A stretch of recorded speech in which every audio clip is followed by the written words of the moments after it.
ጤና ይስጥልን እንደምን አላችሁ ተመልካቾቻችን። ይህ በኢትዮጵያ ቴሌቪዥን እየተዘጋጀ የሚቀርብላችሁ የዛሬ ኢትዮጵያ ነገን ዛሬ ዝግጅታችን ነው። የዛሬ ኢትዮጵያ ነገን ዛሬ ፕሮግራማችን በተለያዩ ሀገራዊ ጉዳዮች ላይ ውይይትና ክርክር የምናደርግበት መሰናዷችን ነው። በዛሬው ዝግጅታችን የሕክምና ስህተት ላይ ትኩረት አድርገን ውይይት እናደርጋለን። ፕሮግራሙን በመምራት አብሬያችሁ የምቆየው ውቢት ሰናይ ነኝ።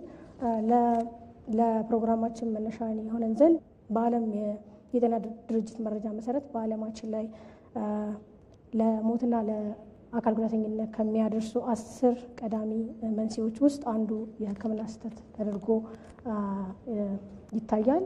ይህም መረጃዎቹ ያመለክታሉ። ታዲያ ይህን ሀገራዊ ችግር መነሻ በማድረግ ለውይይታችን የሚመለከታቸውን ባለድርሻ አካላት ከዚህ ከዋናው ስቱዲዮችንና ከክልል ስቱዲዮችን ጋብዘናል። የመጀመሪያው ጽሑፍ አቅራቢያችን ዶክተር አየለ ተሾመ ከጤና ሚኒስቴር ዴኤታ ናቸው። ሁለተኛው ጽሑፍ አቅራቢያችን ደግሞ ዶክተር አለማየሁ መኮንን የፌዴራል የጤና ሙያ ስነ ምግባር ኮሚቴ ሰብሳቢ። አክብራችሁን ስለመጣችሁ እናመሰግናለን።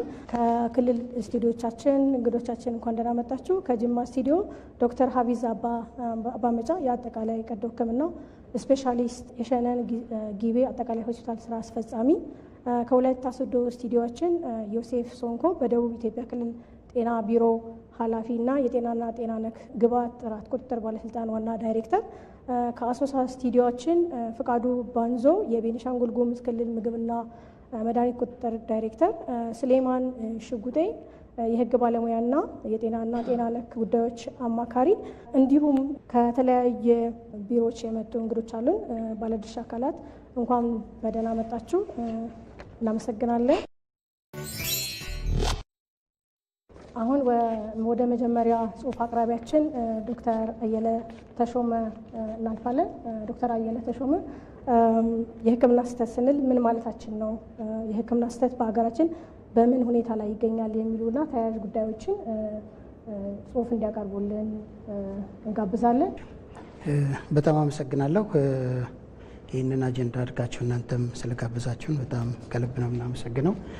እንግዲህ የሕክምና ስህተት ስንል በሕክምና ሂደት ውስጥ መከላከል እየቻልን በተገልጋይ ላይ ያደረስናቸው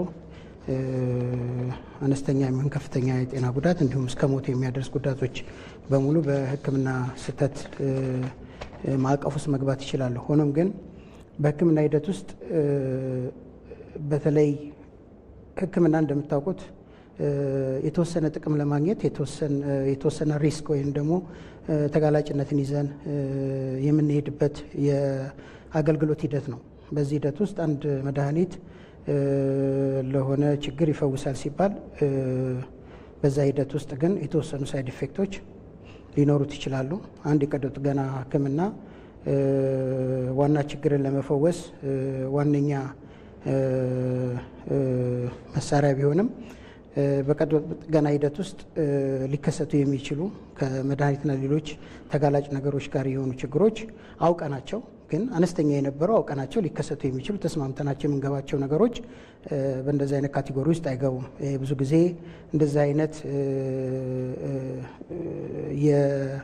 ግንዛቤ ችግሮች ስለምናይ ማለት ነው። ስለዚህ ሕክምና ስህተት የምንላቸው ግን በሕክምና አንድን ችግር በማወቅ ሂደት ውስጥ እና በማከም ሂደት ውስጥ በሚደረጉ ክፍተቶች መከላከል እየቻለን በተገልጋይ ላይ ያደረስናቸው ጉዳቶች ወይም ደግሞ የሞት ክስተትነት ነው ማለት ነው። ይህንን እንደዋና እንደ ችግሩን ስናየው እንደኛ ባላደጉ ሀገሮች ላይ ብቻ አይደለም፣ ባደጉ ሀገሮችም በጣም የሰፋ ነው። የሕክምና ስርዓት እንደ ስርዓት በጣም ኮምፕሌክስ ውስብስብ ነው። ብዙ ቴክኖሎጂዎች፣ ብዙ የሙያ ባለቤቶች ከተለያየ የሙያ አይነት በመስተጋብር አንድን ተገልጋይ ለማገልገል የሚገቡበት የስራ ሂደት ነው እና በዚህ ሂደት ውስጥ የሚያጋጥሙ በርካታ ክፍተቶች በመረጃ ልውውጥ ሊሆን ይችላል፣ በእውቀትና ክህሎት ስህተት ሊሆን ይችላል፣ በሌላም ሊከሰት ይችላል። ስለዚህ ያደጉትም ሀገሮች ያልተሻገሩት ሁልጊዜም ቢሆን ስለማሻሻል እያሰቡ የሚሄዱበት ነው። እንደኛም ሀገር ስናየው ችግሩ የገዘፈ ነው። በተለይ ያላደጉ ሀገሮች ጋር ስናየው በእጥፍ በሚባል ደረጃ ከሌሎቹ በባሰ ያለበት ሁኔታ ነው ያለው ማለት ነው። ለእንደዚህ አይነት የሕክምና ስህተት የሚያጋልጡ ሁኔታዎችንም ስናያቸው በአብዛኛው ሕክምና ስህተት ስንል የምናየው ከባለሙያ ጋር እያይዘን ነው፣ ከአገልግሎት ሰጪው ጋር እያይዘን እንየው እንጂ የስርዓት ነጸብራቅ ነው የሕክምና ስህተት። ስለዚህ ቅድም ባልኩት የጤና ስርዓት ውስጥ ለመግለጽ ያክል አንድን አገልግሎት ልንሰጥ የዘረጋ ነው ስርዓት አለ። በዛ ስርዓት ውስጥ ሕክምና መሳሪያዎች፣ ቴክኖሎጂዎች፣ ሌሎች ግብአቶች አሉ። የመረጃ ስርዓት አለ። የተቋም አመራሮች አሉ እንደምታውቁት። ስለዚህ በዛ በተዘረጋ ስርዓት ውስጥ አልፎ ነው አንድ ባለሙያ ወይም ደግሞ የሕክምና ቡድን አንድን አገልግሎት የሚሰጠው። በዚህ ሂደት ውስጥ መከላከል እየተቻለ እንዳይከሰት ማድረግ እየተቻለ የሕክምና ስህተት ሊፈጠር ይችላል።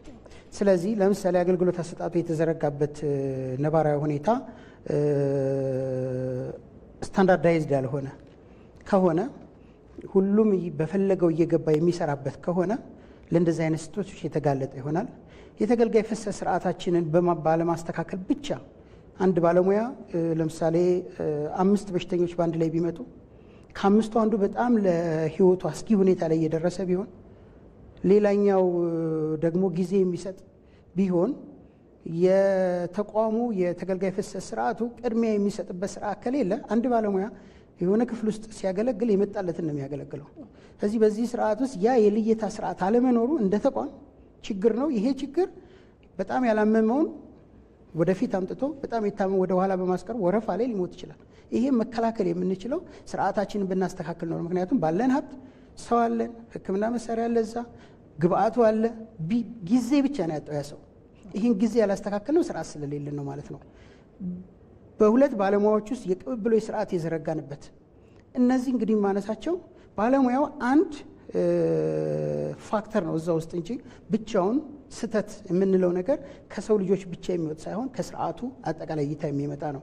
ከዛም ባለፈ ከአገልግሎት አሰጣጡ ባለፈ የሕክምና መሳሪያዎች እንግዲህ ቴክኖሎጂዎች ናቸው። ሁልጊዜ ሬዲ መሆን አለባቸው፣ መስራት አለባቸው፣ ካሊብሬት መሆን አለባቸው። ይሄንን የሕክምና መሳሪያ ማኔጅመንት ስርዓታችን የተስተካከለ ካልሆነ ሁልጊዜ በሬዲነስ ያልሆኑ ከሆኑ ተገልጋይ በተፈለገ አንድ ተገልጋይ ድንገት ራሱን ቢስት በዛን ሰዓት የፈለኩት መሳሪያ የሚሰራበት ቼክ የማረግበት በየጊዜው ሬዲ መሆኑ የማይበት ስርዓት ባለመኖሩ ባለሙያው ይህንም መሳሪያ አምጡልኝና ላገልግል ብሎ ላድን ብሎ ሲል መሳሪያው አልሰራም ከተባለ የስርዓት ችግር ነው፣ የባለሙያ አይደለም። ባለሙያው ጋር ግን መሳሪያው መጥቶለት ግን በሚሰራበት ሂደት ግን ትክክለኛውን ሕክምና አንደኛ ትክክለኛውን በሽታ ማወቅ አለበት። ሁለተኛ ለዛ የሚሰጠው ሕክምና ትክክለኛ በቂ ክህሎት ኖሮት መስራት አለበት። ክህሎት ስላለው ጎበዝ ስለሆነ ደግሞ ወቅታዊ ጊዜውን የጠበቀ አገልግሎት ካልሰጠ ደግሞ አሁንም ሰውን ይጎዳል። በእነዚህ ፋክተሮች ደግሞ ይጠይቃል እሱ ስርዓት ውስጥ ስለሆነ የሚጫወተው ማለት ነው። ስለዚህ በዚህ እይታ ነው የምናየውና የመረጃ ስርዓቱ፣ የአመራር ስርዓቱ በቂ የሕክምና ስህተት ላይ የተሰጠው ትኩረት በተለይ ደግሞ የሕክምና ስህተትን በመከላከልና በመቀነስ ሂደት ውስጥ ዋናው የተቋሙ ትኩረት አድርጎ የማንሰራ ከሆነ መከላከል ላይ መስረት አድርገን ማንሰራ ከሆነ ቁጥጥር ላይ ብቻ ፎከስ አድርገን የምንሰራ ከሆነ ደግሞ ሌላኛው አደጋ ነው። እንደ ሀገርም አሁን ብዙ ስራችን አሁን እንግዲህ አንድ ተቋም ላይ እንኳን በቀን 1000 ሰው ይገለገላል። ሚኒማም በላ አማካይ የሆነ ተቋም ነው። ትልልቆቹ ደግሞ ከዛ በላይ የሚያገለግላሉ። እንደ ሀገር በአመት በጣም ከፍተኛ የሆነ ተገልጋይ በተኝቶ ሕክምና፣ በተመላላሽ ሕክምና፣ በድንገተኛ ገብተው ይወጣል። ለእኛ ወጥታ መናገኛት ግን አንዷ ክፍተቷ ናት። ምሳሌ 1000 ኦፕሬሽን ተደርጎ ስሙዝሊ ሄዷል፣ ምንም ችግር የለም። 1001ኛዋ ክፍተት ካላት እሷ ናት ወደ ጆሮ የምትመጣው እንደምታውቁት። እና በዛ ስርዓት ውስጥ የቁጥጥር ስርዓት የሚመልሰው ይሄ ተጠያቂነት አይኑር ሳይሆን መኖር አለበት። እያንዳንዱ ባለሙያ የተሰጠውን ኃላፊነት መወጣት አለበት። በእውቀት በክህሎት ራሱን አዘጋጅቶ በስነ ምግባር ራሱን አዘጋጅቶ ማገልገል አለበት። ይህንን በሚዛን እየተቆጣጠሩ ግን ደግሞ ባለሙያውን ስፔሲፊካሊ ደግሞ በምናነሳበት ጊዜ ባለሙያው ራሱ እውቀትና ክህሎቱ የስርዓት ውጤት ነው። ለምሳሌ የትምህርት ስርዓት ውጤት ነው። የትምህርት ስብራት ባለበት ሀገር ውስጥ የቅድመ ምረቃ ትምህርት ስርዓት ውስጥ በቂ እውቀትና ክህሎት ይዞ ያልመጣ ባለሙያ ወደ ስርዓቱ ሲቀላቀል ከነክፍተቱ ነው። ስለዚህ የተቀበለው ስርዓት ደግሞ በተከታታይ የሙያ ማጎልበቻ ስርዓት ውስጥ ሁል ጊዜ ባለሙያዎቹ የሚሰጡትን አገልግሎት ራሳቸውን ከስታንዳርድ ጋር እያገናኙ ክፍተታቸውን እያዩ የሚያሻሽሉበት ስርዓት ውስጥ እስካልጨመርናቸው ጊዜ ድረስ ይሄ ችግር አይፈታም። ስለዚህ ሂደት ነው ማለት ነው። በሌላ በኩል እኔ ለዛሬ ሙሉ ልሆን እችላለሁ፣ ግን ሕክምና ዳይናሚክ ነው፣ ዛሬ ይቀየራል። ስለዚህ ነገ የመጣውን ሳይንስ ራሴን አፕዴት አድርጌ እስካልተገበርኩ ድረስ አሁንም ክፍተት ነው የሚሆነው። ስለዚህ ምንድን ነው ስርዓቱ የሕክምና ሳይንስ እድገትንም እያነፈነፈ ለስርዓቱ እየመገበ እየለካ ክፍተቶችን ደግሞ ለማሻሻያ ስርዓት እየተጠቀመ በጣም ያፈነገጠውን ደግሞ በተለይ ከስነ ምግባር ጋር የተያዙ በጣም ከፍተኛ የሙያና የእውቀት የክህሎት ክፍተት ያለባቸውን ደግሞ በማሻሻያ ስርዓት ውስጥና በተጠያቂነት ስርዓት ውስጥ እየከተተ መሄድ በጣም ወሳኝ ነው እና እንደው ለማጠቃለል ያክል የሕክምና ስህተት የምንላቸው በጣም ሰፊ ናቸው። እንደምታውቋቸው የሜዲኬሽን ጋር የተያያዘ አለ፣ ከቀዶ ሕክምና ጋር አለ፣ ከመረጃ ልውውጥ ጋር የተያያዘ አለ፣ ከመሳሪያ ጋር የተያያዘ አለ። ይህ ሁሉ በጣም ሰፊ ስለሆነ እንደ ሀገር ይህንን በሪፎርም ፓኬጅ ውስጥ አድርገን ደህንነትን ለማረጋገጥ ለአንድ አገልግሎት የመጣ ተገልጋይ ሌላ የጎንዮሽ ችግር እንዳይደርስበት ስርዓታችን ተገማሽ ተለኪና ሴፍ ወይም ደግሞ ምቹ ጭምር የሆነ መሆኑን እያረጋገጠን የምንሄድበት የሪፎርም ስራዎች እንሰራለን፣ እየሰራንም ነው ያለው። በሌላ በኩል ደግሞ እንዘያዘርሃን ባስቀመጥነው ስርዓት ውስጥ የሚጫወቱ ተዋናያን ባለሙያውን ጭምር ባለው ሀብት በቀረበለት ሀብት ባለው የሙያ ደረጃ ሳያገለግል ቀርቶ ለሚፈጠረው ክፍተት ደግሞ ተጠያቂነት ደግሞ በሚዛን እየኖረ እየሄደ ነው ያለው። በዚህ ሂደት ውስጥ በጣም ብዙ ስራዎች እየሰራን ያለ ነው በአሁኑ ሰዓት። ለዚህ ደግሞ የሚጠቅሙን የቴክኖሎጂዎችን የመጠቀም ዲጂታይዝ የማድረግ የማዘመን ስራዎችን ጭምር አድርገን እየሄድን ያለ ነው። ኦቨርኦል እንግዲህ የሕክምና ስህተትን በተመለከተ ያለው ይሄ ነው። ስለ ገለጻዎት በጣም እናመሰግናለን። ቀጣይ ጽሁፍ አቅራቢያችን ደግሞ ዶክተር አለማየሁ መኮንን። ዶክተር አለማየሁ መኮንን የፌዴራል የጤና ሙያ ስነ ምግባር ኮሚቴ ሰብሳቢ ነው። ከእርስዎ ጋር ደግሞ እንድንወያይ የፈለግነው የሕክምና ስህተት ከህግ አንጻር እንዴት ይታያል የሚለውንና ኮሚቴው ይህ ኮሚቴ በዚህ ዙሪያ ወይም በዚህ ዘርፍ ምን አይነት ግኝቶችን ወይም ምን አይነት ጥናቶችን እና ተያያዥ ጉዳዮችን እንዲያቀርቡልን እድሉን ይሰጥዎታለሁ። እኛ የሕክምና ስህተት የምንለው አጣርተን በማስረጃ አስደግፈን ሲረጋገጥ ስህተት እንለዋለን።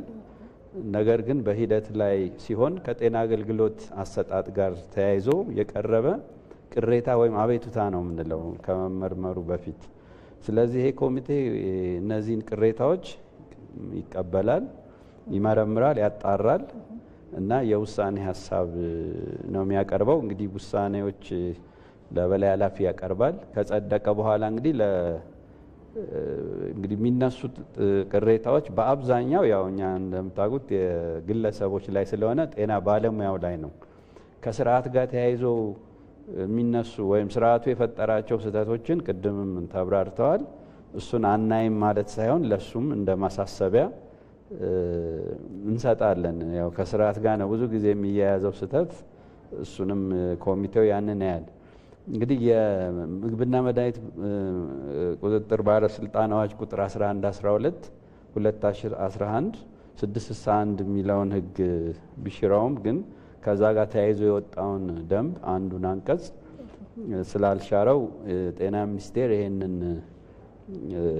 ስራ ያው ተረክቦት አሁን በአሁኑ ሰዓት እየሰራ የሚገኘው ጤና ሚኒስቴር ነው። እንግዲህ ወደፊትም በአዲሱ ህግም አንዳንድ እንግዲህ ይቃኛል ማለት ነው። እንደ ኮሚቴ ያው አንድ ኮሚቴ የሚኖረውን አደረጃጀት ነው ያለው። ነገር ግን ይሄን ኮሚቴ ስነ ምግባር ስለምንመረምር የበለጠ ደግሞ ተአማኒነት እንዲኖረው ገለልተኛ በሆነ አካል ነው የተዋቀረ ኮሚቴ እና ሙያ ማህበራት ናቸው ይሄንን ኮሚቴ አባል ሆነው እየሰሩ ያሉት። ዋና የሚባሉት ተግባሮች ምንድነው? እንግዲህ ስነ ምግባር ቅድም እንመረምራለን ብያለሁኝ። ግድፈት ሲገኝ እንግዲህ ለምሳሌ ግድፈቱን ምንድነው የፈጠረው የሚለውን ይሄ ኮሚቴ ይመረምራል። አንደኛው የብቃት ማነስ ነው። እንግዲህ ይሄ ኢንኮምፒተንስ የሚባለው ብቃት ማነስ ጋር ይያያዛል። ያው በአብዛኛው እናያለን። ይሄ ደግሞ ወደ ኋላ ወደ ትምህርት ስርዓቱ ወደ ስልጠናው ወደ ቅድመ አገልግሎት ስልጠናው ከዛም በፊት ወደ ነበረው ደግሞ ይወርዳል። እንግዲህ የብቃት ማነስ ረጅም ስር ያለው ነገር ነው። ሌላው ደግሞ አልፎ አልፎም ቢሆን መቼም ባለሙያው ያለው ምንድነው አንድን ሰው ለመጉዳት ብሎ አይደለም የሚሰራው። ግን አልፎ አልፎም ቢሆን በግዴለሽነት የሚደረጉ ነገሮች ስላሉ እነሱንም እንደ ሁለተኛ የስህተት ምንጭ የምናየው ግዴለሽነት ወይም ትኩረት አለመስጠት የሚለውን ነው። ሶስተኛ ደግሞ በተለያየ መልኩ መስራት እየቻሉ የማይሰሯቸው ነገሮች፣ መስራት የሌለባቸውንም ደግሞ የሰሩት ሁኔታም ያጋጥማል። ከአቅም በላይም መስራት ከአቅም በታችም መስራት ማልፕራክቲስ የምንለው እነዚህ ሶስቱን እንመረምርና እንግዲህ ከሶስቱ ሁለቱ ወይም ሶስቱም ወይም አንዱ ላይ በዛ ችግሩ እዛ ላይ ሲያርፍ ለዛ ተመጣጣኝ የሆነ እንግዲህ መመሪያ አለን። የጤና ሙያ ስነ ምግባር መመሪያ አለ የጸደቀ። በዛ መመሪያ መሰረት ለችግሮቹ እንግዲህ ተመጣጣኝ የሆነ ቅጣት እንጥላለን። ቅጣት ብቻ አይደለም ትምህርትም እናስተምራለን። እንግዲህ ያው ቅጣት ብዙ ጊዜ ሰዎችን ለመጉዳት ሳይሆን ያው ሌሎችንም ለማስተማር ስለሆነ ለምሳሌ ለተወሰነ ጊዜ ሙያ ስራ ፍቃድ ማገድ፣ መሰረዝ እንግዲህ እስካሁን የሰረዝነው የለም። ባለውበት 3 እና 4 ዓመት የሰረዝነው የለም። ግን ለተወሰነ ጊዜ የስራ ፍቃድ የማገድ ሁኔታዎች አሉ። ግን ከዛ ጋር ተያይዞ ደግሞ ስልጠናም የሚያስፈልጋቸው ከሆነ የአቅም ብቃት የብቃት ማነስም በሚታይበት ጊዜ እነዚህ ስልጠናዎች ለተወሰነ ጊዜ እንዲወስዱ ይደረጋል። ይሄ ከሆነ በኋላ ግን በተደጋጋሚ የሚቀርቡ ቅሬታዎች አሉ። እነዛ በተደጋጋሚ የሚቀርቡ የቅሬታዎችን ያው እየቀጣን ምንም ለውጥ ስለማናመጣ እነዚህን ደግሞ በዘላቂነት ለመፍታት ይሄ ኮሚቴ ዓመታዊ እቅድ በማዘጋጀት አንዳንድ የፖሊሲ ሀሳቦችንም እያመነጨ ድጋፍ እናደርጋለን። እንግዲህ 100 ኬዞችን ለማየት ሞክሬ ነበር። ቤተሰብ ወይም ታካሚ 23 በመቶዎቹን አቅርቧል። ፖሊስ 43 በመቶውን ፖሊስ ወይም ፍርድ ቤት ነው የሚልክልን ከአየኋቸው ኬዞች። ሌሎቹ እንግዲህ ከግለሰብም ከጤና ባለሙያዎችም አንዳንድም ታዛቢ ከሆኑ ሰዎችም የታዩ ናቸው። ቀሪዎቹ ወደ 34 በመቶ ናቸው።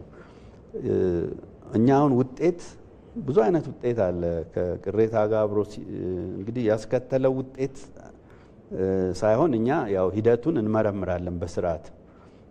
በእርግጥ አንዳንድ ጊዜ ያው ያስከተለው ውጤቱ ሞት ነው በአብዛኛው የምንመረምረው።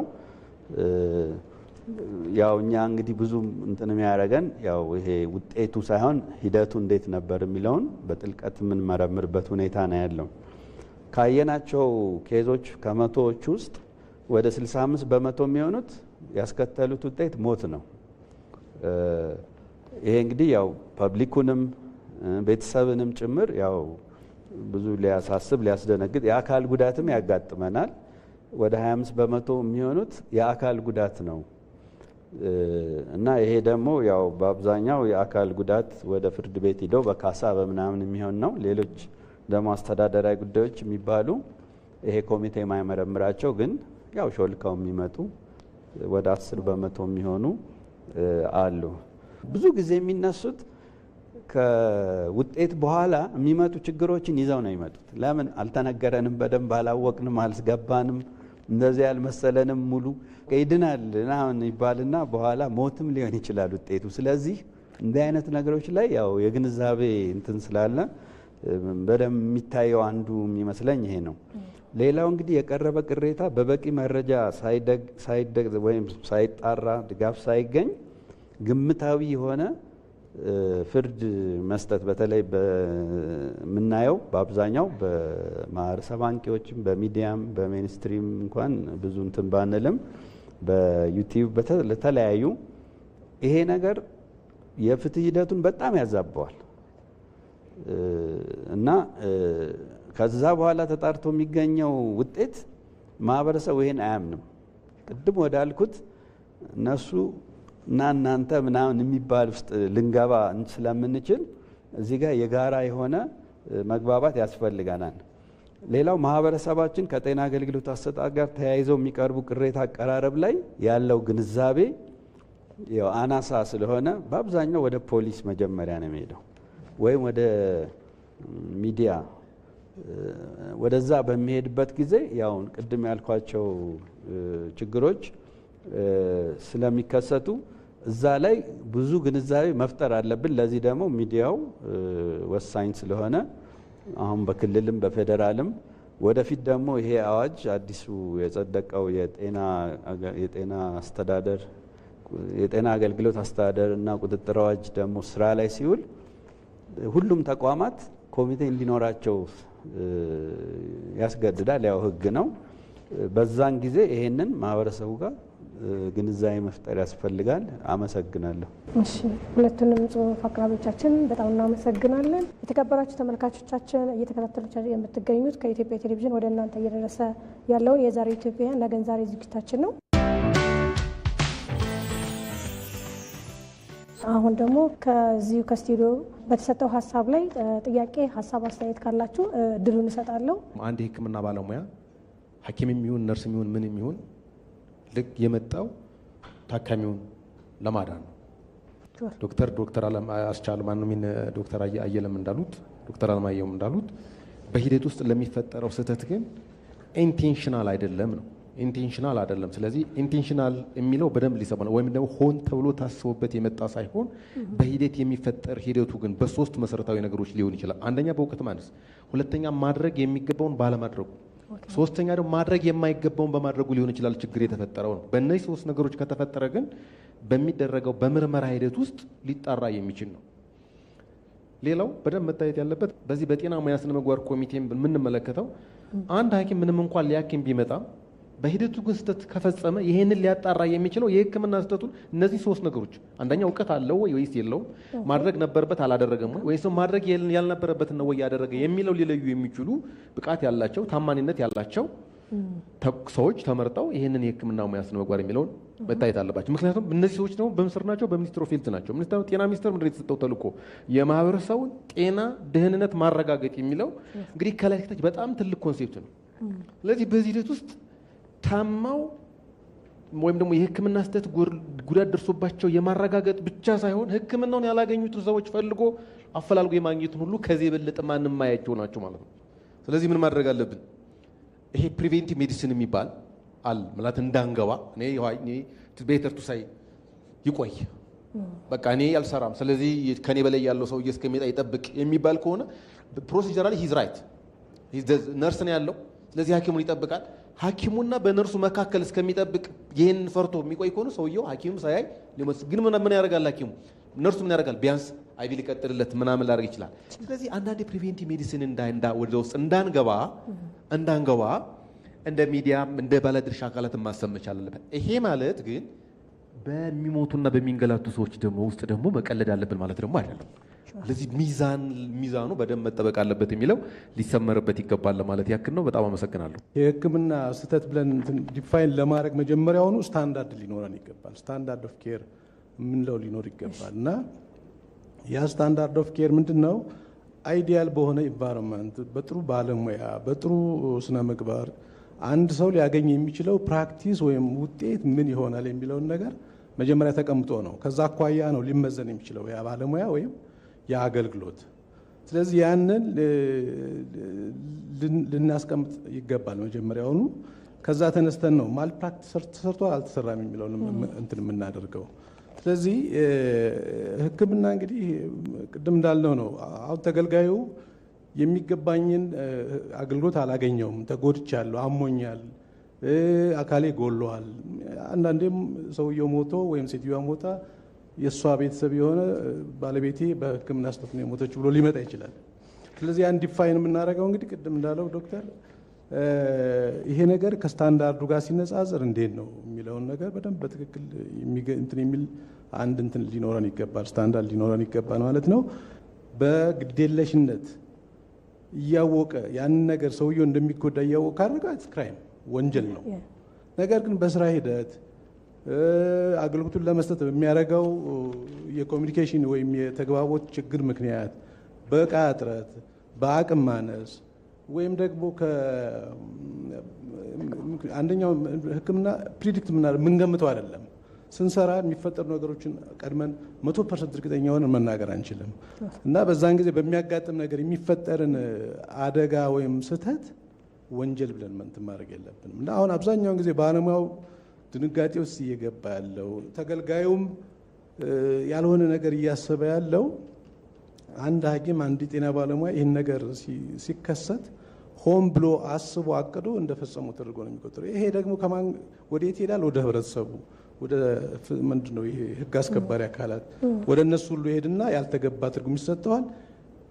ያ ደግሞ በጤና ባለሙያውም ከፍተኛውን የፍርሃት የሚገባውን አገልግሎት ያለ መስጠት፣ ተገልጋዩም ደግሞ ያልሆነ ቅሬታ ይዞ እንዲሄድ ያደርገዋል።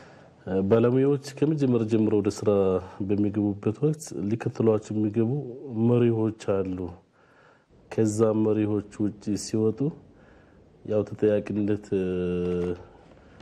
እንዳለውና በተለይ በሚሰጡት አገልግሎት ተጠያቂ እንደሚሆነው በግልጽ ያው መመሪያዎች ወይ ደንቦች ላይ በግልጽ ያስቀምጣል። ምናልባት ቀጣይ ላይ እኛም በክልል ደረጃ አሁን እየጠበቅን ያለ ነው አዲሱ የጤናና ጤና ነክ አዋጅ ቁጥር እንደገና መመሪያዎች ለመከለስ አስበናል። ያ እስከምንከለስ ድረስ ግን ያው በነባሩ የኛ ደንብ የ661 ህዝባር 2002 የነበረው የራሳችን ደንብ ደግሞ 91 ህዝባር 27 የመነሻ አድርገን የራሳችን መመሪያ አለን። ይሄን መመሪያ ተከትለን ነው እንግዲህ ኮሚቴዎችን አቋቁመን በዚሁ ልክ አንዳንድ የሚቀርቡ ኬዞች ለማየት ሞክረናል። ያው በተጨባጭ እስካሁን ድረስ ወደ 2 ኬዞች ብቻ ነው ከእናቶች ሞት ጋር በተያያዘ ያየ ነው። እዛ ላይ የነበረው ቻሌንጅ ምንድነው? በጣም ትልቁ ነገር ማህበረሰቡ ጋር የሆነ ግንዛቤ ጋፕ አለው። ቅድሚያ ለማን ነው አቤቱታ ማቅረብ ያለበት የሚለው ነገር ገና ብዙ ስራ መስራት ይጠብቅብናል። እነሱ ቀጥታ እንዲህ አይነት ኬስ ያጋጥማቸው ቅሬታ ለፖሊስ ነው የሚያቀርቡ። በፖሊስ በኩል ቅድም ዶክተር አያለው ሲገልጽ እንደነበረው በፖሊስ በኩል ነው አብዛኛው መረጃዎች የሚመጡ። እኛ ጋር በተመሳሳይ እንዲህ አይነት ኬዞች አሉ። ማህበረሰቡ ላይ በደንብ ግንዛቤ መስራት ያስፈልጋል። እንዲህ አይነት ኬስ ሲያጋጥም ቅድሚያ ለክልሉ ስነ ምግባር ኮሚቴ መረጃ መስጠት እንደሚጠበቅባቸው፣ ይህን ሳያደርጉ ሲቀሩ ግን ምን እንደሚሆን ጤና ባለሙያዎች በጣም ይንገላታሉ። አሁን ጥቁር አንበሳ ላይ ዶክተሩ እንትን በሰጠው መረጃ መሰረት ባለሙያዎች በፖሊስ ነው በአንድ ብድግ ተደርጎ ወደ እስር ቤት የሚገባ ነባት። ይሄ ባለሙያ በጣም ዲሞራላይዝ የሆነ ተመለሰ እንኳን በሙያው ፕራክቲስ ለማድረግ ወይም ለመስራት ማህበረሰቡ ላይ እምነት ራሱ ሊያጣም ይችላልና መጀመሪያ በማህበረሰቡ ላይ በደንብ መስራት ከዚያ በሚያጋጥማቸው ጊዜ አቅራቢያ ለሚገኙ ሬጉላቶሪ ባለሙያ ወይ ደግሞ ስነ ምግባር ኮሚቴ መረጃ ከሰጡ በኋላ በዚህ ሂደት ባለሙያዎችም እንዳያረበሹ ወደ ሌላ አስተሳሰብ እንዳይገቡ በዚህ መልኩ ያው ቢሰራበት በጣም አሪፍ ነው። ሚዲያ አካባቢ ላይ ግንዛቤ እንዲፈጥሩ ከማድረግ ጤና ባለሙያዎች ደግሞ በተለይ ጤና ተቋማት አካባቢ ላይ የሚሰሩት ስራዎች በሙሉ በመረጃ በትክክል መያዝ ይጠበቅባቸዋል። እዚህ ሀገር ላይ አሁን የሚቀርቡ ሜዲካል ማልፕራክቲስ ወይም ክሶች ውስጥ ብዙሃኖቹ ከማህፀንና ጽንስ ስፔሻሊስቶች ጋር የተያያዙ መሆኑን እናውቀዋለን። ያ በዋናነት ከምን ይመነጫል? አሁን የፖሊሲ ማተሮችን የመቃረን ጉዳይ ምናምን ነገር አይደለም። ነገር ግን ለምሳሌ በጤና ተቋም ሲወልዱ እናትም ደህና ልጅም ጤና እንላለን። ይህ አሁን እንደ ጋራንቲ ኦፍ ኪውር ነው የሚወሰደው። ስለዚህ በጤና ተቋም ላይ ከወለድሽ አንድ እናት አንቺም ደህና ነሽ፣ ልጅሽም ደግሞ ደህና ነው፣ ምንም ነገር አትሆንም የሚል አሹረንስ ሰጥተናል።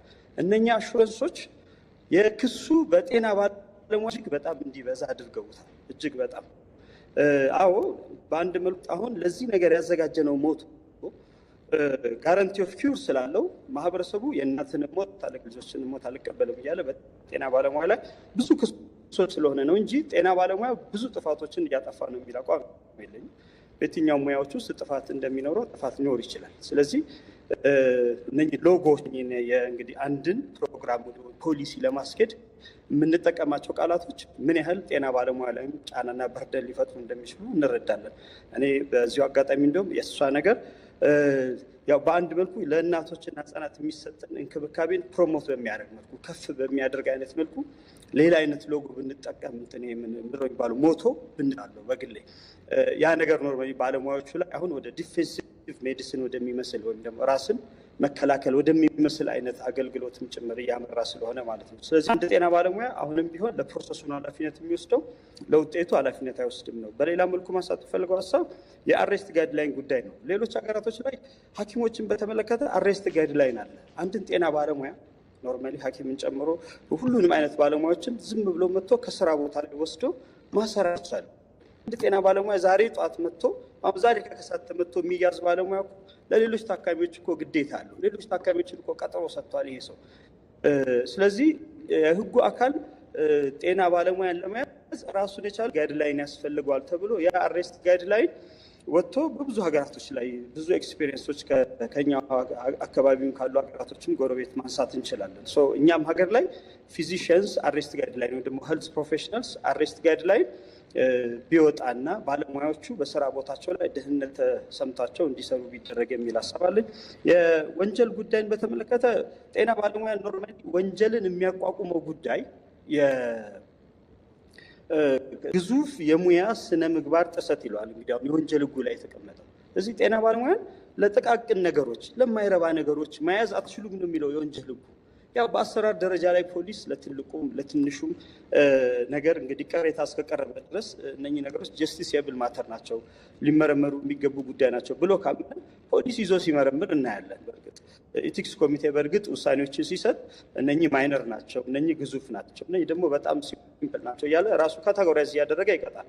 ግን የወንጀል ህጉ ላይ በተቀመጠው መርህ መሰረት ግን አንድ ጤና ባለሙያ በወንጀል እንዲጠየቅ ሊሟሉ የሚገቡ ሁለት ክራይቴሪያዎች አሉ። አንደኛው ግዙፍ የሙያ ስነ ምግባር ጥሰት መኖር፣ ሁለተኛው ደግሞ ተቀባይነት ካላቸው አሰራሮች ውጪ ወጥቶ መስራት ነው። ስለዚህ ጤና ባለሙያው በሳይንሱ ደረጃ ላይ ተቀባይነት ካላቸው አሰራሮች ወጥቶ ከሰራ ወይም ደግሞ ያ ነገር ግዙፍ የሙያ ስነ ምግባር ቸልተኝነት ከሆነ በቃ ይሄ ባለሙያ ምንም ሳይን ኦፍ ኖ እንግዲህ በቃ ግሮስ በሚባል ኔግሊጀንስ ደረጃ ላይ ከተንቀሳቀሰ ሁለቱ ክራይቴሪያ ከተሟሉ ነው ባለሙያው በወንጀል ሊጠየቅ የሚገባው። ካልሆነ ግን በስነ ምግባር ሊጠየቅ ይችላል፣ በካሳ ጉዳይ በሲቪል ማተር ሊጠየቅ ይችላል፣ ወይም በአስተዳደራዊ ጉዳዮች ሊጠየቅ ይችላል።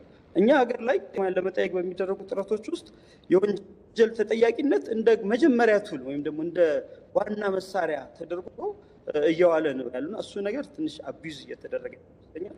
እሱ በልኩ ሆኖ ወደ ኤቲክስ ኮሚቴ የሚሄዱት እነኚህ ናቸው፣ ወደ ወንጀል የሚሄዱት እነኚህ ናቸው፣ በካሳ የሚያስጠይቁት እነኚህ ናቸው፣ ደግሞ አስተዳደራዊ ሆነው ደግሞ በሆስፒታል ደረጃ የሚያስጠይቁት እነኚህ ናቸው ተብሎ ተለይቶ መቀመጥ አለበት የሚል አቋም አለ። ማልፕራክቲሱ እንደተባለው እኛ ጋር ብዙም አልተነካካም እንጂ ብዙ ነገርም ሊወጣ ይችላል። ባለሙያውም ሳይጎዳ ኮሚኒቲውም እንዳይጎዳ ያጠፋው በትክክለኛ ጥፋቱ መቀጣት እንዳለበትና የሰራውም ደግሞ ሪዋርድድ እንዲሆን ኦር ደግሞ ያለ አግባብ ስሙ እንዳይጠፋና ባለሙያውም ስራውን ለመስራት እንዳይሸማቀቅ። ምክንያቱም ባለሙያ ስራ ሲሰራ ማለት ተሟልቶለት አይደለም። ስታንዳርዱ የወጣው ስታንዳርድ ራሱ በኢትዮጵያ ደረጃ የሚወጡ ስታንዳርዶች ራሱ ገና ያልደረስንበት ነገር ብዙ አለ። በዚህ መስራት አለብን ተብሎ ገና የ2 ዓመት የ3 ዓመት ገና የምንደርስባቸው ስታንዳርዶች የሚወጡ አሉና ያለንበት ሴታፕ ደግሞ ከዛ በጣም የራቀ ሊሆን ይችላል። ስለዚህ ባለሙያ እነዚህ አይነት ህጎች እንደዚህ አይነት የሚዲያ እንትኖችና ቅጣቶች ምናምን ባንዴ ተነስቶ የሚተገበሩ አይነት ከሆነ አሁን ፕራክቲስ በማድረግ ውስጥ የሚበላሹ ነገሮች ፕራክቲስ ባለማድረግ ደግሞ ችግር ሊፈጠር ይችላል ማለት ነው። ምክንያቱም ሰው ራሱን የማቀብ ነገር እዚህ ውስጥ እጄን ካስገባው እንደዚህ አይነት ጉዳት ይደርስብኛል ብሎ ስለሚጨነቅ የመያዝ ነገር አለ። ምክንያቱም ያልደረስንባቸው ብዙ ነገሮች ስላሉ ማለት ነው። ስለዚህ በአግባቡ መሆን አለበት።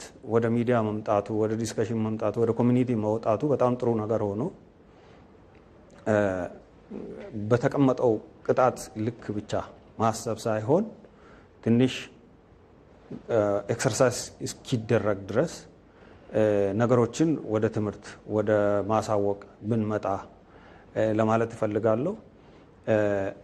አንዳንድ በዚህ አጋጣሚ አንዳንድ ሚዲያዎች ቅድም ሲባል ነበረ ትክክለኛ ዲሲሽኑ ሳይታወቅ ጥፋተኛ መሆን አለመሆኑ ሳይታወቅ ቀድሞ የሕክምና ስህተት ተብሎ ሁሉም ሰው ኮምፕሌንት ስላደረገ ብቻ የሕክምና ስህተት እየተባለ ሚዲያ ላይ የሚጓዙ ነገሮች ከወዲሁ መስተካከል አለባቸው። ምክንያቱም ብዙ ባለሙያ ማውጣት የሚፈልገውን ስህተት ሰዎች ማውጣት የሚፈልጉትን ስህተት መማሪያ ማድረግ የሚፈልጉትን ስህተት አሁን ለምሳሌ በሕክምና ትምህርት ቤቶችና በሕክምና ኢንስቲትዩሽን ውስጥ የምንገማገምበት ብዙ ነገሮች አሉ።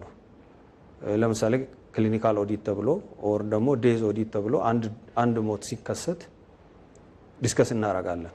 ይሄ ሞት ለምን ተፈጠረ ተብሎ የምንጠያየቅበት ሲስተም አለ። ግን አሁን ምንድነው የሚሆነው? እንደዚህ አይነት የቅጣት እንትኖቹ እየበዙ ሲመጡ መደበቅ ነገር ይኖራል። የሌለን ነገር የነበረውን ፋይል ትክክለኛ መረጃ የማስቀመጥ ነገር እየጠፋ ስለሚመጣ በአንዴ ኤምባራሲንግ መሆን የለበትም። በሚያስፈራ መልኩ ኦር ወዲያው ወደ ቅጣት በሚወስደው መልኩ መሆን የለበትም። በሌላ በኩል ደግሞ ለዚህ ጉዳይ ብቻ ፕሮፌሽናሊ ትሬንድ የሆኑ በደንብ ግንዛቤ ያላቸው ሰዎች የሕክምና እንትኑ ሰፊ ስለሆነ በህግ አካላትና በፖሊስና በተለያዩ ሰዎች ብቻ የሚታይ ጉዳይ ባይሆንና ለዚሁ ካሪኩለም ተቀርጾ ትምህርቱም በተለያየ ደረጃ ተሰጥቶ ይሄ ጉዳይ ራሱን የቻለ ዲፓርትመንት ኖሮት የሚታይበት ሁኔታ ቢኖር ጥሩ ነው። ከጅማ ስቱዲዮ ዶክተር ሀፊዝ እናመሰግናለን።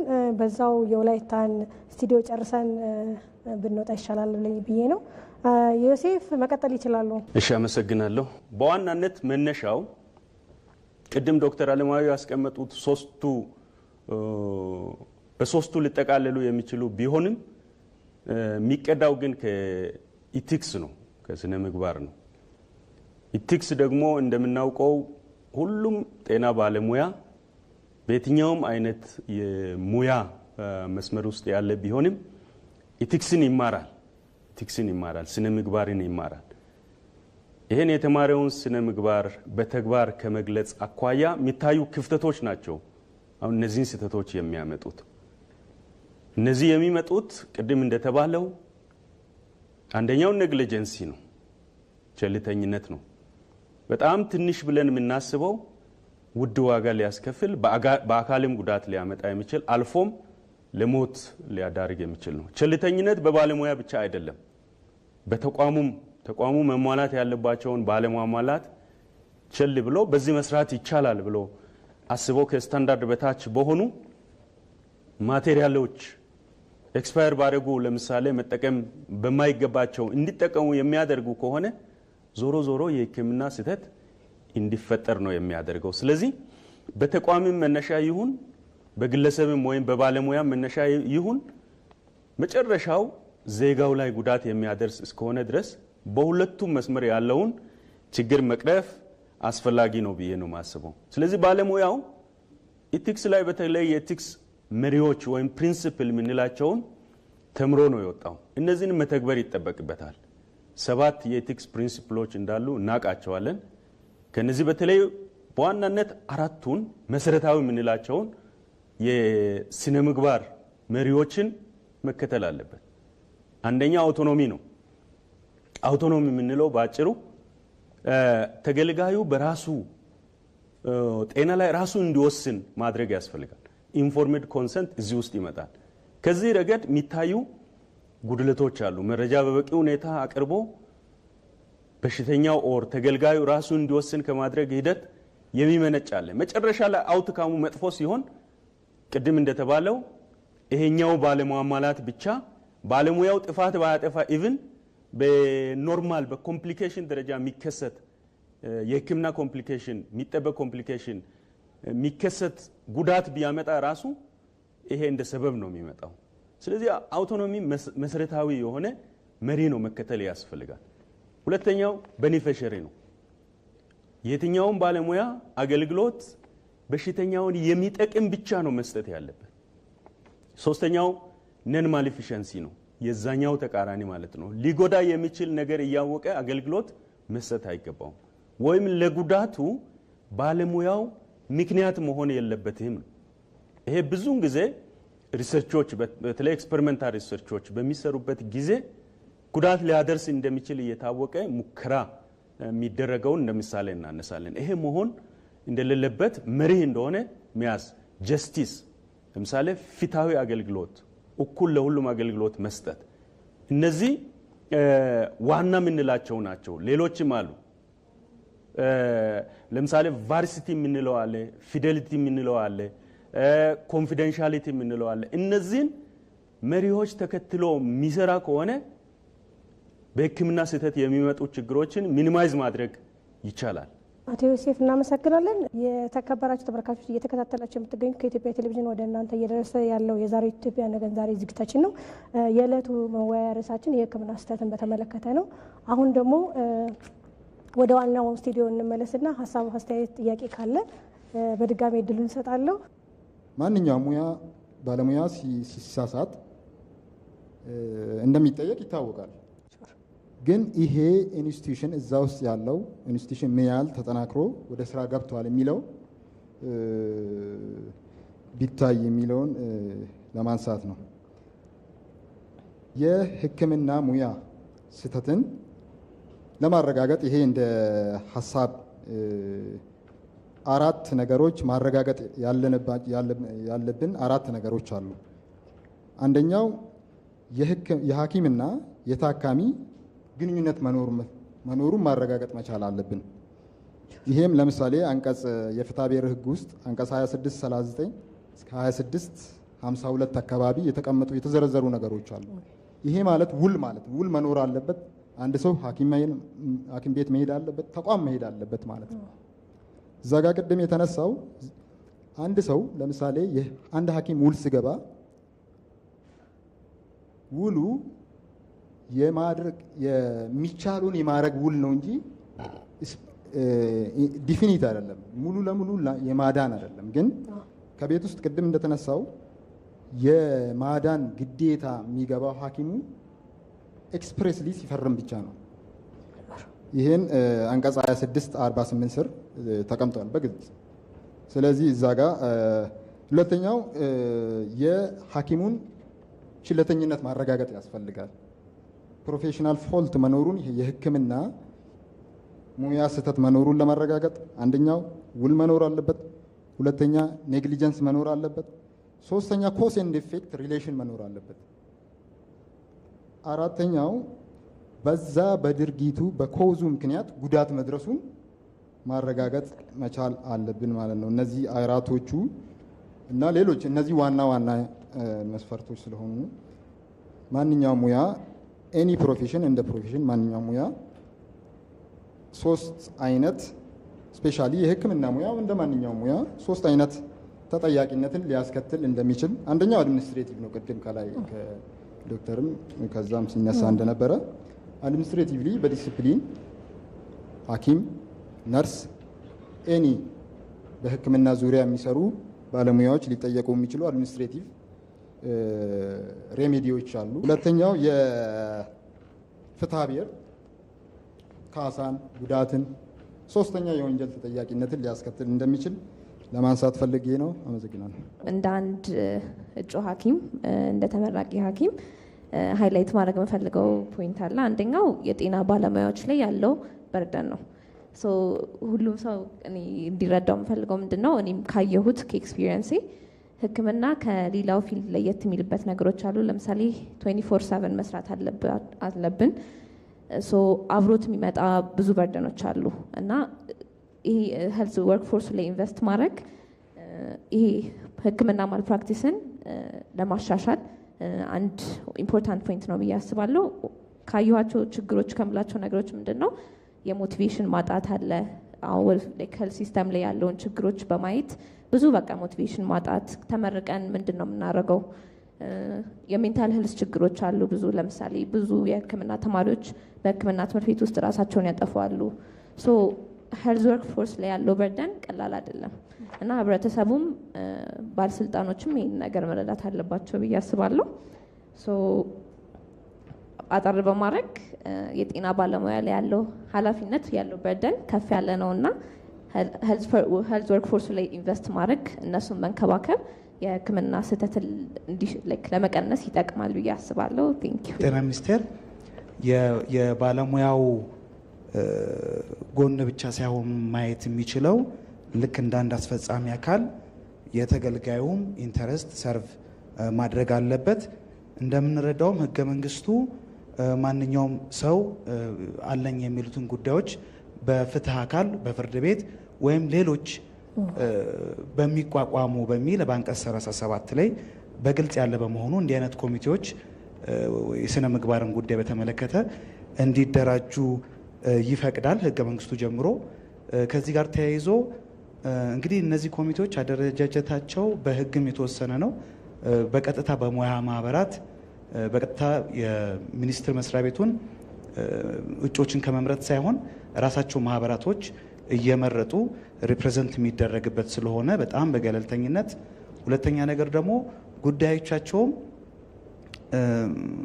የውሳኔ ሀሳብ የሚያመነጩ ናቸው። እንግዲህ አንድ ጉዳይ ወደ ፍርድ ቤት እንውሰደው ብንል በተለይ ከተጎጂዎች አንጻር በፍርድ ቤት ረጅም ጊዜ የሚወስድ በመሆኑ የተለየ ደግሞ ኤክስፐርቲዝም የሚጠይቅ ስለሆነ እንዲህ አይነት ነገሮች መደራጀታቸው ያለውን አዎንታዊ ነገር ብናየው የሚለው ነገር ነው። ከኔ በፊት የተናገሩት ከጅማም እንዲሁም ከደቡብ ኢትዮጵያ ያነሷቸውን ግን ኖት ማድረግ ፈልገው እንደ ጤና ሚኒስቴር ኤቲክስን ነው ፕሮሞት ማድረግ የሚፈለገው። ምክንያቱም ባለሙያዎች ኤቲክሳቸውን ጠብቀው ይሄ ሙያውን ሙሉ በሙሉ ልብ እንዲሰሩ ማድረግን ማበረታታት ህጉ ይፈልጋል። እነዚህ ነገሮች ግን በሚሰራበት ጊዜ ግን በትምህርት ማዕከሎቻችን በአጭር ጊዜ ብቻ የሚሰጧቸው ትምህርቶች ከሜዲካል ኤረር ጋር አብሮ ተገናኝቶ መሰጠቱ በወጡ ጊዜ ተከታታይ እነዚህ አይነት ድጋፎች ወይም ስልጠናዎች በዚህ ጉዳዮች ላይ ስለማያገኙ እነዚህ ክፍተቶችን ማረም ያስፈልጋል። አት ሴም ታይም ደግሞ ባለሙያዎቹም ደግሞ ፍረስትሬት እንዳያደርጉ እንግዲህ አዋጁ አዲስ ኢንትሮዲውስ ያደረገው ተብሎ የሚታሰበው ያው የመጀመሪያው ነገር ምንድነው? ማንኛውም ሰው ከህግ በታች ነው። በተለይ ኢሚኒቲን በተመለከተ የተደነገጉ ነገሮች በግልጽ የሚቀመጠው ወይ የህዝብ ተወካዮች ምክር ቤት ወይ የኮር ዲፕሎማት እንደዚህ አይነት ነገሮች መሆን አለባቸው። ስቲል ግን ባለሙያዎችም በመጠየቅ ስርዓት ውስጥ የሚያልፉ ከሆነ ህጉ ደግሞ አንዳንድ ጥበቃዎችንም ለማድረግ ይሞክራል። ይሄም ምናልባት ማስተማሪያ ተቋሞችም የሆኑ አገልግሎት ሰጪ ተቋማቶችም መድህን የመግባት ከዚህ በኋላ የሚኖር ነው ማለት ነው። ከፕሬዘንቴሽኑም እንደተረዳ ነው በጥናት የተደገፈ ነው። አብዛኛው የህክምና ስህተት የሚያስከትለው ውጤት ጉዳት ሞት ነው ተብሏል። የአካል ጉዳቶች እንዳሉ ሆነው የሞራል ስብራቱ እንዳሉ ሆኖ ነገር ግን ይሄ ሞት ማለት ደግሞ በህግ ለሰው ልጅ የተጠበቀለትን የመኖር መብት የሚነጥቅ ነው። ስለዚህ ትልቁ የሰው ልጅ መብት በዚህ ምድር ላይ የመኖር መብት ነው። የመኖር መብቱን ተምሯል፣ ሙያ ያለው ተብሎ በሚታሰብ አንድ ሐኪም ሰው አላግባብ ሲነጠቅ ኖርማል ነው እንቀበለው ወደሚለው አስተሳሰብ እንዳንሄድ ስጋት ስላለኝ ነው። እና ከዚህ ከመኖር መብት ጋር እንዴት አገናዘባችሁት? ሌላ ቦታም ያለ ነው እንቀበለው። ብዙ ጊዜ አገራዊ ውይይቶች ላይ ሲነሱ እንዲህ አይነት ዲፌንሶች ስለሚነሱ ነው። ሌላ ቦታም አለ እዚህም አለ የሚለው ነገር ሌላ ቦታ ስላለኛ ጋር ተጠርቶ መስራት አይቻልም ወይ የሚለውን ነገር ጥያቄ ለማንሳት ነው። ሁለተኛ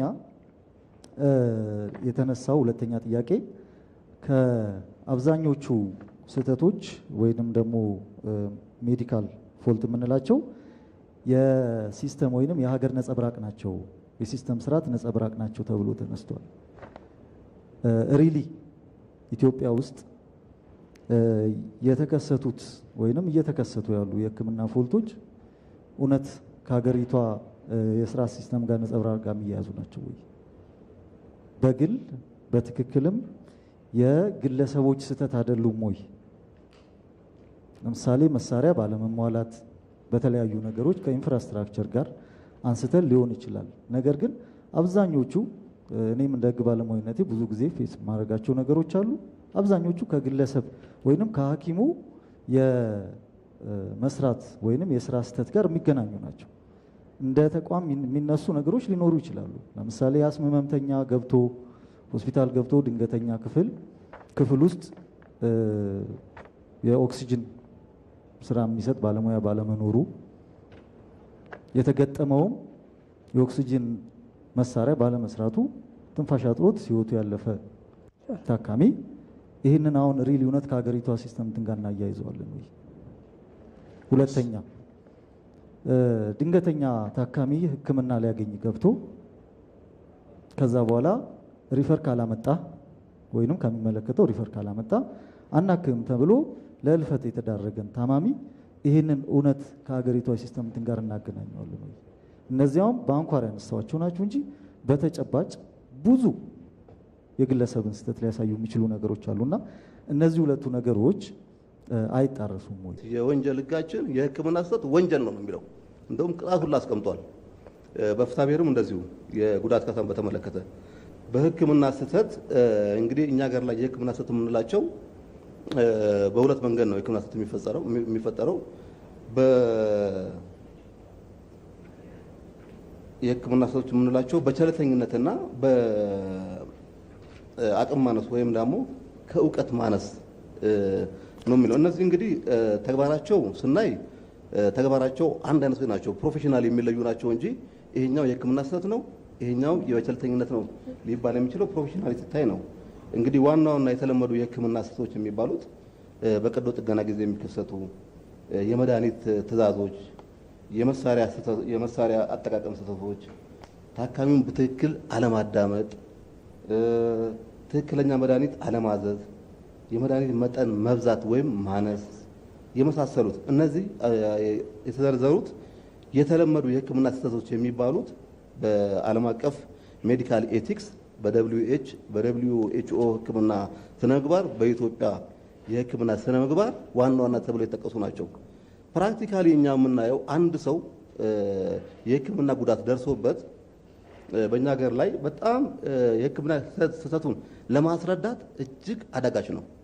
ምክንያቱም ውይይት አቅራቢዎችም እነ ዶክተር ሲያቀርቡ ብዙውን ጊዜ የአሜሪካንንም የህክምና ስህተቶች ይጠቅሱልን ነበር። በፍጹም እኛ ከኛ አገር ጋር እንደዚህ አይነት ውድድሮች ውስጥ ልንገባ አይገባም።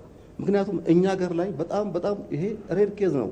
አንደኛ የህክምና ስህተትን የሚያስረዳ ባለሙያ የለም። በውጭው ዓለም አይተን እንደሆነ በህግ ባለሙያ ብንል ሜዲካል የህግ ባለሙያ አለ፣ እንደ ሚዲያ የህግ ባለሙያ አለ፣ የኢሚግሬሽን እንደሚባሉት እኛ ሀገር ላይ ባለሙያ የለም። የህክምና ስህተትን የሚያስረዳ በህግ በኩል ዳኛውም ይሁን ጠበቃውም ሌላም አቃቢ ህግም ባለሙያ የለም። ስለዚህ የህክምና ቃላቶች ራሳቸው የህክምና ባለሙያዎች የሚለዩቸው ጥቂት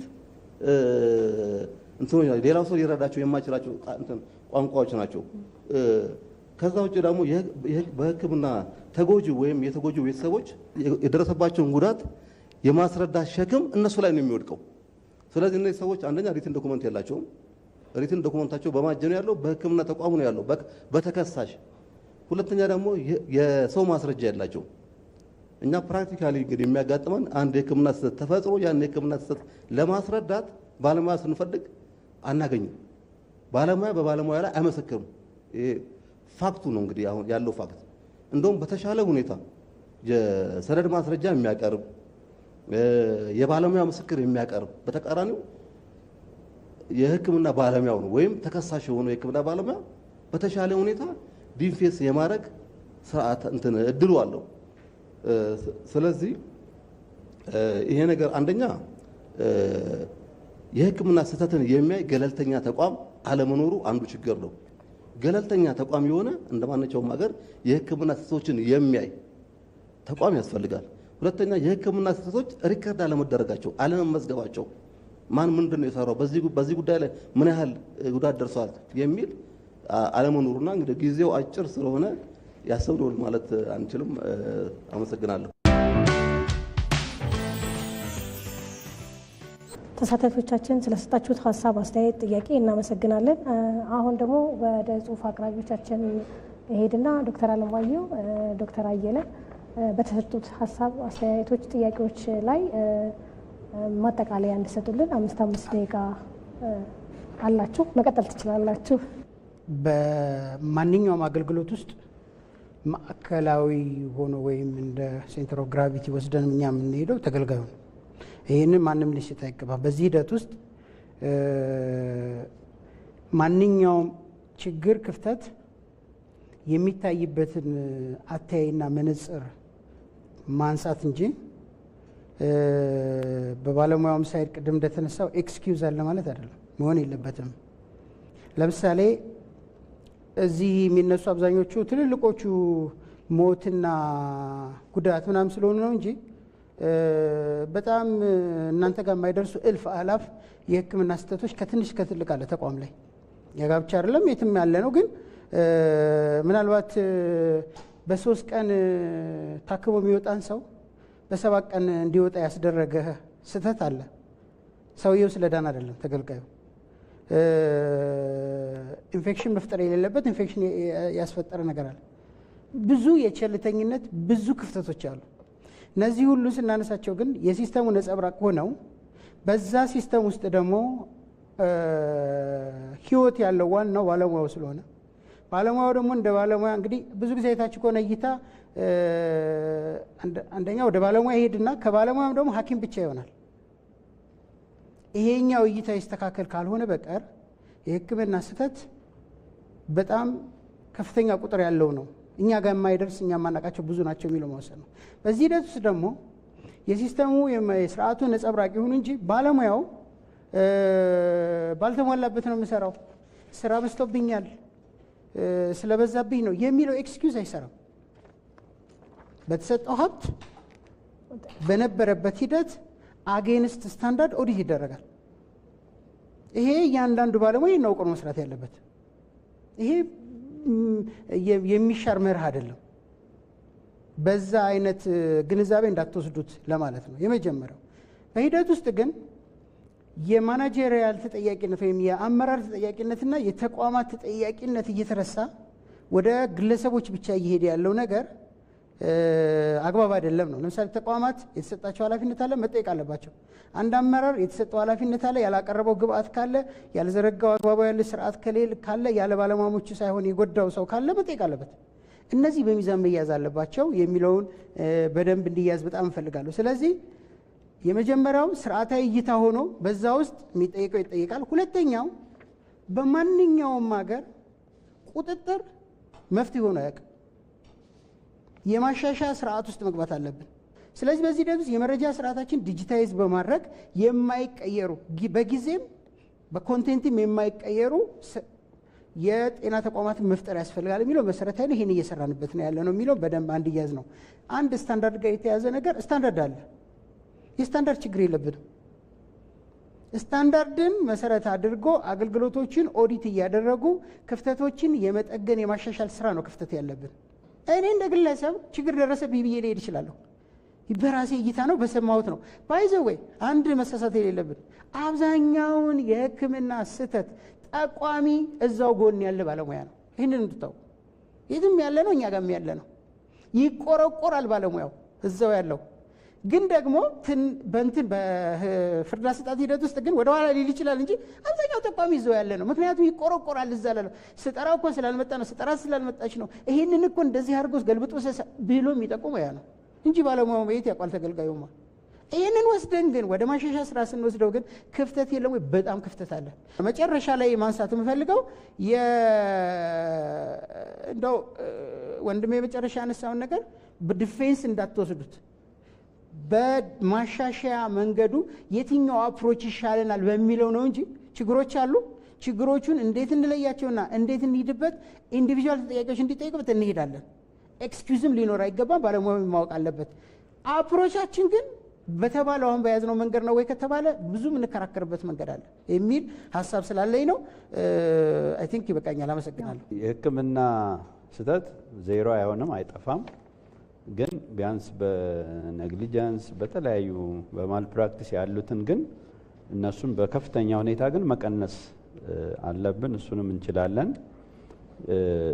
ወደ ታች ደግሞ ስንወርድ የትምህርት ስርዓታችንን እንግዲህ ከትምህርት ሚኒስቴርም ጋር አብሮ መስራት ይጠይቃል ማለት ነው። ወደ ታች ቅድም ስርዓትም የተባለው ከጤና ስርዓትም የትምህርት ስርዓታችንንም የሚያስፈትሽ ሁኔታ ነው። ስለዚህ እዛ ውስጥም እንድንገባ ያስገድደናል። እንግዲህ አቶ ጳውሎስ ይመስሉኛል ያነሱት ትክክል ነው ያነሱት። ይሄ ኮሚቴ አልቲሜትሊ እንግዲህ ያድጋልና ወደ ራሱን ወደ ቻለ እንግዲህ ሁኔታ ይፈጠራል ነው። ገና ነን እኛ ሀገር፣ ወደዛ መሄድ አለብን። ልክ ነው። ከብዙ ተጽዕኖ ነፃ የሆነ ፍርድ ቤትም ወይም ይሄንን ነገር ደግሞ የሚተነትን የሚያስረዳ አካል ይኖራል። እኔ እንደውም ፐርሰናሊ የምጠብቀው ፍርድ ቤት ብዙ ጊዜ እንሄዳለን፣ ያው ይጠሩናል፣ አስረዱ ከሚያስረዱ እንደው ይሄንን የሚመለከት እንደው ችሎት ማቋቋም ይቻላል እያልኩ ሁሉ አስባለሁኝ። ምክንያቱም አሁን ብዙ ጉዳዮች ስፔሲፊክ ጉዳዮች ችሎት እንዳላቸው እገነዘባለሁኝ በተለያየ መልኩና ይሄኛው ደግሞ ገና እያደገ ነው፣ ይበዛል ወደፊት። እንደው የተገኘው ችሎት ወይም ዳኛ ሊይዘው አይችልም። ስለዚህ ራሱን የቻለ ነገር ሊኖር ይገባል ብለን እኛም አድቮኬት ማድረግ እንዳለብን ይሰማኛል። መጨረሻ ማለት የምፈልገው እንግዲህ እኛ ባለሙያዎች ነን፣ ኮሚቴ ውስጥ ያለ ነው የሙያ ማህበር። እኔ አንድ ሙያ ማህበር ወክዬ ነው እዚህ ያለሁት። እንግዲህ እዚህ ስንመጣ ሶስት ነገሮችንም ነው የምናየው። ቅሬታ አቅራቢውን አለ፣ ቅሬታ የቀረበበት ባለሙያ አለ፣ እንደገና ሙያው ደግሞ አለ። ሙያው የሚጠይቀው ስነ ምግባር ደግሞ አለ። እነዚህ ሶስቱን አማክለን ነው የምናየው። የምንሰጣቸው ውሳኔዎች ቅሬታ አቅራቢውን ያስደስታለኝ? ያው እንደምታውቁት አያስደስትም። ሕግም ላይ ያው አንዱ ቅሬታ ይደርስበት አያስደስታቸውም። በተለይ ቅድም እንደተባለው ሞት ሲከተል ውጤቱ ሞት ሲሆን እዛ ጋም ጠቅሰውታል። በህይወት የመኖር መብትን ማሳጣት አይሆንም ወይ ለሚለው ነው። ልክ ነው። እሱ ያው ማንም ዜጋ ያው ዩኤንም ያወጣው የመኖር መብት ፈንዳሜንታልና ቤዚክ የሆነ ሂውማን ራይት ነው፣ በህይወት የመኖር መብት። ያንን ያሳጣው አዎ ልክ ነው። ነገር ግን ያ ነገር በበቂ ማስረጃ ከተረጋገጠ እና የባለሙያው ላይ ካረፈ የኛን ያጣራነውንና የደረስንበትን ውጤት ይዞ ወደ መደበኛ ህጉ በመሄድ በወንጀልም ይሁን ለደረሰው ደግሞ የሆነ የሚጠየቅ በሲቪል ኮዱም ካለ እንደዛ ማድረግ ይችላል። ብዙ ጊዜ እንደዛ ያደርጋሉ ሰዎች፣ ያው ብዙ ተገንዝበናል። እኛ የምንወስናቸውን ውሳኔዎች በአብዛኛው ሰዎች ይዘዋቸው ፍርድ ቤት ሂደው እንደ ማስረጃ ጠንካራ ማስረጃ እንደውም የሚባል እና እንደሚጠይቁ ሆስፒታሎችም ገንዘብ እንደሚከፍሉ እናውቃለን። ባለሙያዎች ኢንፎርማሊም ቢሆን እንሰማለን፣ እናያለን። ስለዚህ እንዲህ አይነት ውይይቶች መቀጠል አለባቸው። ኢቢሲ እንግዲህ በነካጁ እንዲህ አይነት ነገሮችን ሌሎችም ባለድርሻ አካላትን እየጋበዘ ቢቀጥል እኛ በጣም የምንፈልገው ይሄንን ነው። አመሰግናለሁ። የተከበራችሁ መነሻ ሀሳብ አቅራቢዎችና ተሳታፊዎቻችን ስለነበራችሁ ተሳትፎ እጅግ እናመሰግናለን። የተከበራችሁ ተመልካቾች ስትከታተሉት የቆያችሁ ከኢትዮጵያ ቴሌቪዥን የዛሬው ኢትዮጵያ ነገን ዛሬ ዝግጅታችንን ነበር። አብራችሁን ስለቆያችሁ እናመሰግናለን። ፕሮግራሙን በመብራት እኔ ውብሰናይ ከእናንተ ጋር ቆይታ አድርጌያለሁ። ጤና ይስጥልን። እናመሰግናለን።